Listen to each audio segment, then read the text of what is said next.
Hello दोस्तों, exact mystery में आप सभी का स्वागत करते हुए मैं हूं अशोक कुमार राज और मेरे तहे दिल से आप सभी को नमस्कार, आदाब, सत श्री अकाल, राम राम। तो दोस्तों, आज का ये जो वीडियो है ये बहुत ही खास है, क्योंकि आप लोगों को बता दूं कि इससे पहले मेरे एग्जैक्ट मिस्ट्री चैनल में इस तरह का ना कोई वीडियो आया है और ना ही मैंने सुना है। तो आज साईं लीला के बारे में जिन्होंने मुझसे बयान किया है, साईं लीला के बारे में, उनसे सबसे पहले मैं पहचान करवा देता हूँ। वो हमारे साईं परिवार के ही एक भाई हैं जिनका नाम है मनोज जवाहरानी। ये है हमारे साईं परिवार के भाई मनोज जवाहरानी। और ये मनोज जवाहरानी जो है ये मुंबई के यानी मुंबई से सटे हुए एक जगह है जिसका नाम है उल्लासनगर, और उस उल्लासनगर क्षेत्र में ये रहते हैं। यहाँ तक कि बिठलवारी करके उसी उल्लासनगर के ही एक और स्टेशन का नाम है रेलवे स्टेशन, उस बिठलवारी एरिया में इनका एक शॉप भी है।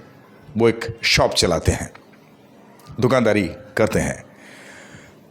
इनके कहने के मुताबिक साईं बाबा की लीलाएं यहाँ से शुरू होती है कि इनका एक बहुत ही बेस्ट फ्रेंड है जिनका नाम है पुरुषोत्तम बगनानी, जो मुंबई के बांद्रा में रहते हैं। और ये पुरुषोत्तम जी इनसे ये साईं लीला के बारे में शेयर किए, जो हमारे मनोज जवाहरानी जी हैं। और वो पुरुषोत्तम बगनानी जिस तरह से साईं लीला के बारे में मनोज जी से कहा कि ऐसा ऐसा वाकया हुआ था मेरे बड़े भाई के साथ में, यानी पुरुषोत्तम बगनानी जो है उनका बड़ा भाई हरीश बगनानी।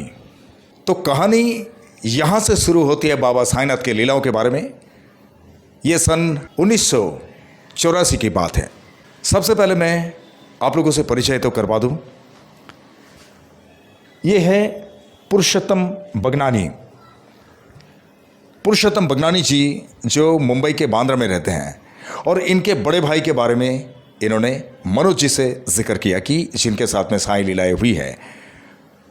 और ये जो पुरुषोत्तम बगनानी जी है इनका बड़ा भाई, इनके बड़े भाई से परिचय करवा देता हूँ। इनका बड़ा भाई, ये हैं इनके बड़े भाई, इनका नाम है हरीश बगनानी।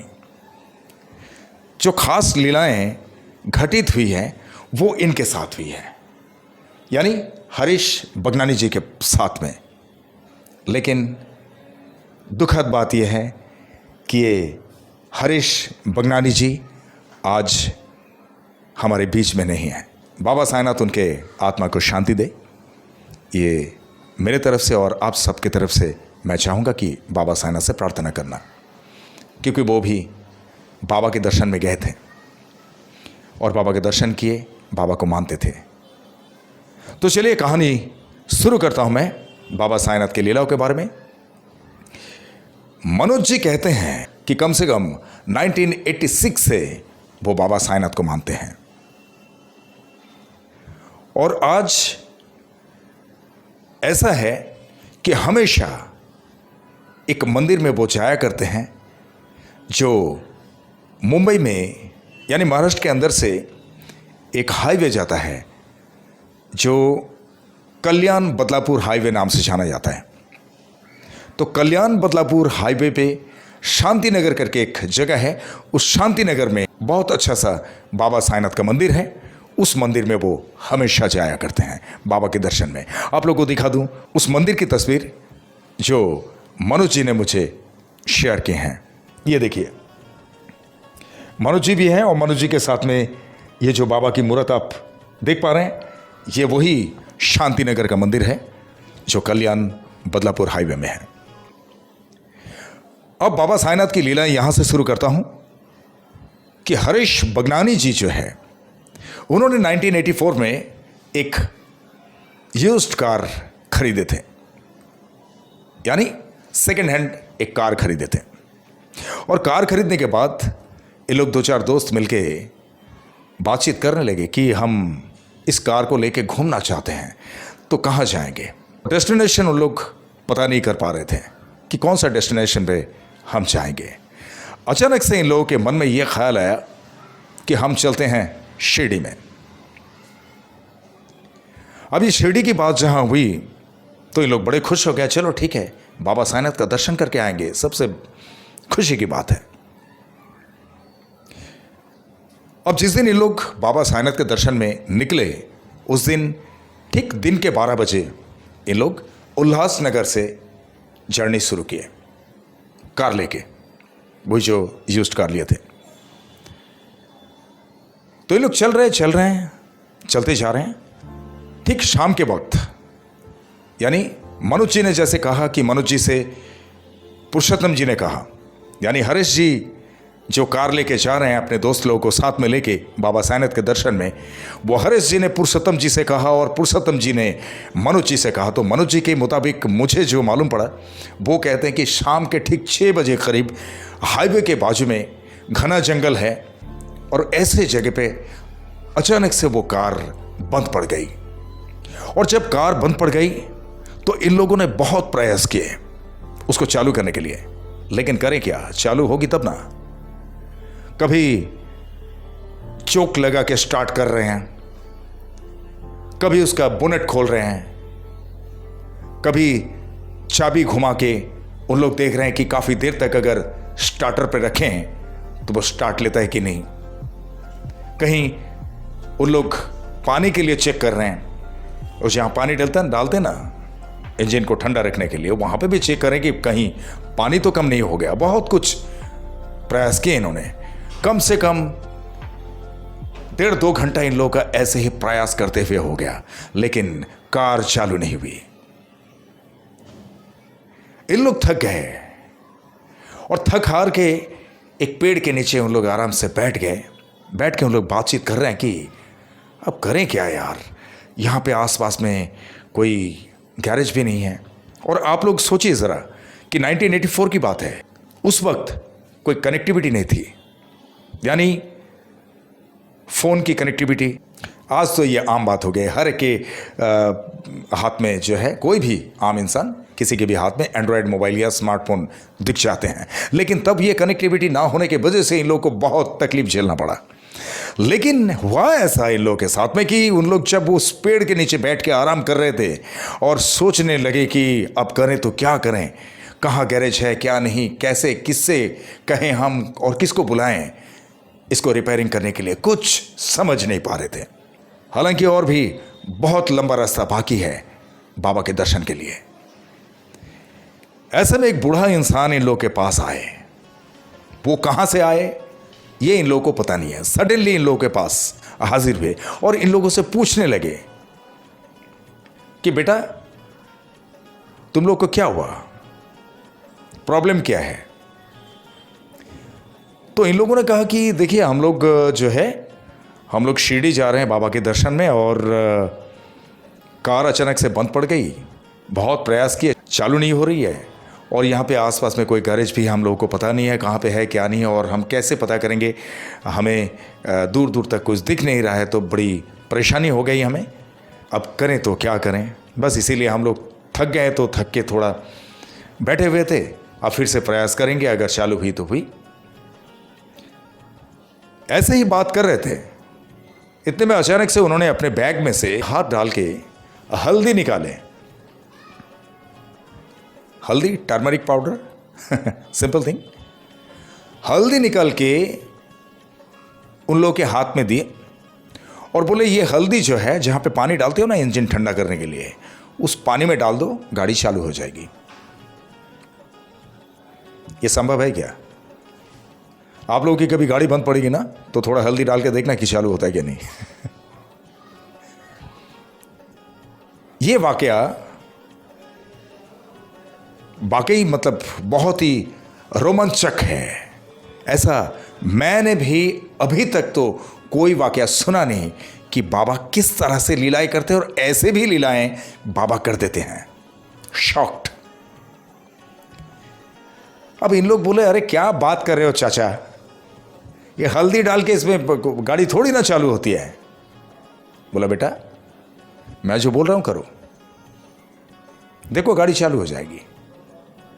यहां बीच में मैं एक बात आप लोगों से कहना चाहूंगा, माफ करना, आप लोगों में से बहुत सारे लोगों को यह पता नहीं है, हल्दी, बाबा खंडोबाराय का जो मंदिर है ना, बाबा खंडोबाराय के मंदिर में ये हल्दी का प्रसाद मिलता है। आप अगर जाएंगे बाबा खंडोबाराय के मंदिर में, जहाँ बाबा साईनाथ को साईं नाम मिला था वहाँ के पुजारी श्री मालसापति जी से, उसी मंदिर में जब पेड़ के छांव में, वो पीपल का जो पेड़ है उस पेड़ के छांव में आके जब बाबा खड़े हुए थे, तभी मालसापति जी ने वहीं पे उसी मंदिर में पूजा करते हुए बाबा को स्वागत किए थे कि आओ साईं आओ।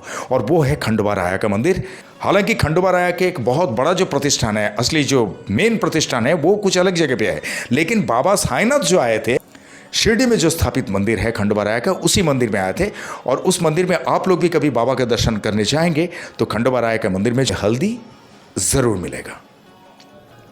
अब इस हल्दी से मुझे याद आया, इसीलिए मैंने आप लोगों से भी कहा। अगर लंबा हो गया तो माफ़ करना। खैर, मुझे पता है, मुझे उम्मीद है कि आप लोगों को अच्छा लगा होगा। तो ये बुजुर्ग ने उन्हें हल्दी दिया। इन लोग चौंकित हो गए, यार क्या बात कर रहे हैं यार, इसको कुछ पता नहीं, वो हल्दी दे दिया, उसमें पानी में डाल दो और गाड़ी चालू हो जाएगी। ऐसा संभव है क्या? लेकिन हुआ यूं कि इन लोगों को बोले कि आप लोग परेशान मत हो, गाड़ी चालू हो जाएगी, आराम से आप लोग निकल जाओगे। उसके बाद इन लोगों ने वो हल्दी डाले उस पानी में, उसका ढक्कन लगा दिए और उसके बाद गाड़ी को चालू किए। तुरंत गाड़ी चालू। एक बार बोलेंगे नहीं मेरे साथ में? ओम साई राम। इतने में ये बुजुर्ग कहाँ चले गए? एक्चुअली रोड में कोई इंसान उन लोगों को आते जाते दिख नहीं रहे थे, गाड़ियाँ चल रही थी, क्योंकि एक तो शाम का टाइम है और हाईवे पे बहुत ही कम लोग मिलते हैं। आजू बाजू में कोई ढाबा वगैरह दिखे तो लोग चलो ठीक है, लोगों की आवाजाही वहाँ पे दिख जाते हैं। लेकिन ऐसे जगह पे इन लोगों की गाड़ी बंद पड़ी थी जहाँ पे कोई आम इंसान दिखाई नहीं देते, तो वैसे ही वहाँ से वो ओझल हो गए। अब ये सवाल यहाँ पे आता है कि वाकई कौन थे वो? मेरे तो सोच से परे है। हर वीडियो में कितना बार कहूं आप लोगों से, साईं कैसे काम करते हैं, कैसे अपने भक्तों का साथ देते हैं, किस किस वक्त में बाबा हाजिर हो जाते हैं। शॉक्ड। ओम साई राम। यहां से जो गाड़ी चालू हुई, हल्दी डालने के बाद उन बुजुर्ग ने हल्दी दिए, हल्दी डाले गाड़ी में, गाड़ी चालू हुई, गए सीधा मंदिर में बाबा के दर्शन करने के लिए। शिरडी पहुंचे, दर्शन किए। दर्शन करने के बाद भी जब उन लोग वही गाड़ी लेके सीधा उल्लासनगर तक, मुंबई से सटे हुए उल्लासनगर तक पहुंचे, हरीश जी, गाड़ी कहीं पे एक सेकंड के लिए भी बंद नहीं पड़ी जब तक इन लोगों ने गाड़ी को बंद करके कहीं चाय वगैरह पिए। बोलिए एक बार मेरे साथ में, ओम साई राम। है ना आश्चर्य की बात? हमें पता है, लेकिन खास तौर पे मुझे कहने को अच्छा लगता है कि जिन लोगों को बाबा साईनाथ के प्रति दृढ़ता नहीं है भक्ति में, उन लोगों के लिए मुझे बहुत अच्छा लगता है इस तरह से कहने के लिए कि एक बार आप खुद भी बाबा साईनाथ के चरणों में खुद को समर्पित करके तो देखो, बाबा आपके साथ में क्या करते हैं क्या नहीं, खुद ब खुद अपनी आंखों से दिख जाएगा आपको। वो है Sai. And by the blessings of Sai Baba, everything's are possible. Everything's are possible in the whole universe. I'm damn sure about that. Correct? ओम साई राम। लेकिन दृढ़ता होनी चाहिए आपके भक्ति में। जितने साईं भक्त हैं उन लोगों के लिए नहीं, जिन लोगों को कोई भी भक्ति के बारे में पता नहीं है, साईं के बारे में पता नहीं है, उन लोगों के लिए मैं कह रहा हूँ, आप लोग गौर से सुनिए और एक बार बाबा साईं का नाम लेके देखिए, बाबा साईनाथ के चरणों में खुद को समर्पित कर दीजिए। उसके बाद मुझे बताना है। एग्जैक्ट मिनिस्टर का नंबर आप लोगों को दिख जाता है ना लाइन पे चलते हुए, तो आप लोग मुझे फ़ोन करके भी बता सकते हैं कि वाकई आपको कैसा लगा कि बाबा की भक्ति में आने के बाद आपको कुछ महसूस हो रही है या नहीं, ये भी बता सकते हैं। एनीवे, यहाँ पे आप लोगों से मैं कह दूँ, हमारे सभी साईं परिवार के सदस्यों को, कि कमेंट में ज़रूर लिखना कि वो बुजुर्ग कौन थे। ठीक है। दूसरा वाकया ये मनोज जी बताते हैं, मनोज जवारानी। मनोज जी के घर से महज 2 किलोमीटर की दूरी पे उनकी माता जी रहती है और वो हमेशा कभी भी वहाँ पे जाते हैं तो स्कूटी लेके जाते हैं मम्मी से मिलने के लिए। तो ऐसे ही हमेशा की तरह आज भी वो अपनी माँ के चरणों में प्रणाम करने के लिए, माँ से आशीर्वाद लेने के लिए निकले थे घर से स्कूटी लेके। तो वो जैसे निकले काफ़ी दूर तक स्कूटी चलती रही। एक टर्निंग पे अचानक से वो स्कूटी बंद पड़ गई और इनका कहना है कि मैं मम्मी के पास जाते रहता हूँ मम्मी से आशीर्वाद लेने के लिए, मम्मी का हालचाल पूछने के लिए। तो बहुत अच्छा लगा सुन के कि इतने मातृभक्ति है इनमें और ऐसा हर एक बच्चों को होना चाहिए, मातृ पितृ भक्ति, क्योंकि माता पिता के चरणों में हमारा पूरा ब्रह्मांड मिलता है, जैसे कि साईं चरणों में। तो वो टर्निंग पे जब इनकी स्कूटी बंद पड़ गई तो बंद पड़ने के बाद किसी तरह से चालू नहीं हो रही थी। अचानक से उनके बाजू में एक बुजुर्ग इंसान दिखाई दिए। वो थोड़ा कुछ झब्बा उब्बा पहने हुए थे, हाथ में एक थैली लगी हुई थी। उन्होंने मनोज जी से ये पूछा कि बेटा उल्लासनगर स्टेशन यहाँ से कितना लंबा है? तो मनोज जी ने कहा कि अंकल ये कुछ 10 मिनट का रास्ता है, आप यहाँ से ऑटो से भी जा सकते हैं, ऑटो शेयरिंग की ऑटो चलती है, तो ऑटो में अगर बैठेंगे तो आराम से आपको छोड़ देगा, बस ज़्यादा लंबा नहीं है। तो इन्होंने कहा, बुजुर्ग ने, कि अच्छा ठीक है। अब मनोज जी को दिल में ऐसा लगा कि पता नहीं, उनका शक्ल देख के मुझे ऐसा लगा पैसा वैसा होगा या नहीं होगा। तो मनोज जी ने खुद पूछे उनसे, क्या मैं आपको छोड़ दूँ उल्लासनगर स्टेशन में, तो बैठ जाइए मेरे साथ में। तो बोले ठीक है बेटा, बहुत अच्छा रहेगा अगर मुझे छोड़ दोगे तो। अब बुजुर्ग इंसान है। तो मनोज जी ये कहते हैं कि जब इनको ऐसा कहा तो अचानक से उनकी स्कूटी स्टार्ट हो गई और स्टार्ट होने के बाद उन्होंने उस बुजुर्ग को बिठा लिए और बिठा के उल्लासनगर स्टेशन के सामने उन्हें ड्रॉप कर दिया। और जब ड्रॉप किए तो मनोज जी के दिल में ऐसा हुआ, क्योंकि मनोज जी बाबा साईनाथ के भक्त हैं, तो इनके दिल में ऐसा लगा कि वो एक बुजुर्ग इंसान है तो उनका आशीर्वाद ले लूं, ऐसा मनोज जी कहते हैं। तो उनके चरणों को छू के वो आशीर्वाद लेने गए। ऐसे में वो बुजुर्ग जो है उनका हाथ को पकड़ लिए। जैसे हम बड़ों को जब प्रणाम करते हैं पैर छू के, तो बड़े बोलते हैं ना, ठीक है बेटा, जीते रहो, खुश रहो, ऐसे बोलते हैं। तो ऐसे ये मनोज जी जो है ये स्कूटी में बैठ के उनके चरणों को छूने के लिए गए कि उनसे आशीर्वाद लूँ। तो ऐसे में उनका हाथ पकड़ लिए और हाथ पकड़ने के बाद उन्होंने आशीर्वाद दे दिया इन्हें कि खुश रहो बेटा। फिर आशीर्वाद देते हुए उनको बाय करके ये मनोज जी जो है उसको यू टर्न लेके बैक में जाने लगे अपने रास्ते पे, और ये बुजुर्ग इधर से दूसरे रास्ते पे चलने लगे। तो थोड़ी दूर जाने के बाद इन्हें महसूस हुआ मनोज जी को कि उनके हाथ से, जो हाथ पकड़े थे ना, हाथ से चंदन की खुशबू आने लगी बहुत तेज। अब मनोज जी ये कहते हैं, मनोज जी को अभी तक ये एक डाउट लगता है कि है क्या चीज, ऐसा कैसे संभव है। वो एक साधारण बुजुर्ग थे और वो जब हाथ पकड़े तो चंदन की खुशबू। तो मुझसे इन्होंने पूछा कि आप समझ सकते हैं? मैं बोला बिल्कुल, मैं जो समझना है वो तो मैं समझ ही गया हूं। और जब उनसे मैं ये लीलाएं सुन रहा था तो मेरे रोंगटे खड़े हो रहे थे। क्या बताऊं आप लोगों को, आप लोग यकीन करें या ना करें, क्योंकि जब भी मैं लीलाएं सुनता हूं बाबा के भक्तों से, तो सुनते वक्त मैं खुद भी दंग रह जाता हूं कि कैसे कैसे लीलाएं बाबा कर देते हैं अपने भक्तों के साथ में। और मैं खुद बड़े ही अचंभित होके मैं सोचते रहता हूं कि मैं क्या सुन रहा हूं, वाकई ये संभव है। फिर मेरे दिमाग में आता है, यहाँ पे साईं नाम है ना जहाँ पे साईं नाम है वहाँ पे एवरीथिंग्स आर पॉसिबल। एंड एक कहावत चलता है ना, नथिंग इज इम्पॉसिबल। तो nothing is impossible front of Sai Baba, nothing is impossible by the blessings of Sai Baba. That's it, I know. और आप लोगों को भी पता है। अभी यहां पे एक बार और मैं सवाल करूंगा कि ये बंदा कौन थे जिनका हाथ छूने से हाथों से चंदन की खुशबू आने लगी। और उसके बाद वो आराम से वो भी स्कूटी लेके गए मम्मी से मिलके बराबर अपने घर पे गए, स्कूटी और बंद नहीं पड़ी। लेकिन आप सोचिए, स्कूटी वहाँ पे बंद पड़ना था इनकी स्कूटी अगर बंद नहीं पड़ती तो वो उस बुजुर्ग से मुलाकात नहीं होती। हो सकता है इन्हें आशीर्वाद देने के लिए बाबा इस तरह से आए थे होंगे, जहाँ तक कि मुझे लगता है। बाकी आप लोग कमेंट में ज़रूर लिखना ओम साई राम के साथ में, ओके। और ये वीडियो कैसा लगा आप सबको, ये भी मुझे ज़रूर बताना। और बड़ी खुशी के साथ में मैं आप सबसे कह रहा हूं कि आज 7000 सब्सक्राइबर्स मेरे कंप्लीट हो चुके हैं।